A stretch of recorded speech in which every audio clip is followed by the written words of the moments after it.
Hi there, and thank you for joining this Wind Down Wednesday. Today, this one is going to be short and very brief, simply because it is not a big thing that we need to elaborate and talk for a long time about, but it is worth mentioning. So just this week, I'm looking on LinkedIn, looking at, the activity that's on there with people that I've recently connected with, looking through their LinkedIn pages, looking through their websites if they exist, and what contact information is available.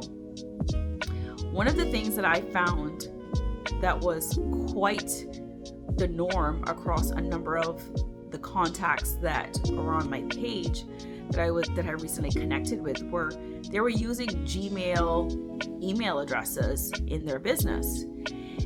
And for many, they might think, hey, that's not a big deal. It's an email address, nothing to worry about. But I'll tell you this, it is something to worry about for a number of reasons. First off, having a domain that matches the name of your practice, or at a minimum matches what your name is, like your full name, is important. It's very important that you come off to be professional, especially when you are an attorney. One of the things that clients are looking for is that professionalism. And, unfortunately, as an attorney, you're held to a higher regard for whatever the reason is. And I think it's because you're simply dealing with the law. You're defending or, bringing forward cases for your clients, and it's within the law, it's within the legal space, right? Which is meant to be serious, meant to be professional. And regardless of how trendy and casual other industries have become, the legal space, for the most part, as it pertains to that image of what you look like online, still requires a level of professionalism, professional look, professional expectations that perhaps other industries don't perhaps carry anymore, or not carry as much. But for attorneys and for law firms, clients are scrutinizing you. They're looking at your website, they're looking at your email, especially when they're shopping around for an attorney. They want to make sure that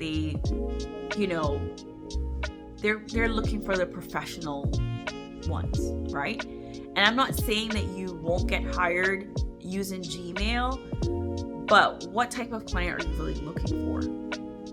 A client that realizes that you're using Gmail as an email address and does not like that is perhaps a client that you want to be working with, or you want to consider working with, because if they have a standard that they're looking for in an attorney, right, that means that they have a higher level of respect and regard for you, for an attorney in general, and certainly for the one that they're going to hire to represent them.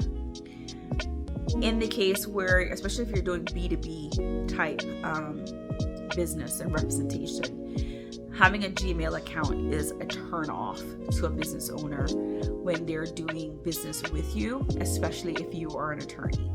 There is an expectation that you have a professional domain that's attached not to your website, yes, but also attached to your email address. Like having a Gmail account, unfortunately, does not fly, right? Like I said, there are some clients who don't care about it. But do you really want that type of client, or do you really want one that has, some regard for professionalism? Personally, if I was an attorney, I would appreciate that, because I know that there's a level of, professionalism that exists, and with that comes other things, right? And this is, again, knowing who your client is and your target audience is, and if they're looking at things like that, for many, that's a plus. Now, on the flip side of that, like I said, some might not care, and some might hire you anyway as an attorney, and that's okay. But again, is that the type of client that you're going after? Is that what you're wanting? And perhaps it might be, but for me, the attorneys that I work with having a professional profile and having clients that are looking at those types of things and considering whether you have a Gmail account and that kind of stuff is important. And I can appreciate and respect that. So just a word from the wise, from the experienced, to let you know that. Thanks for joining this Wind Down Wednesday. Take care. Bye now.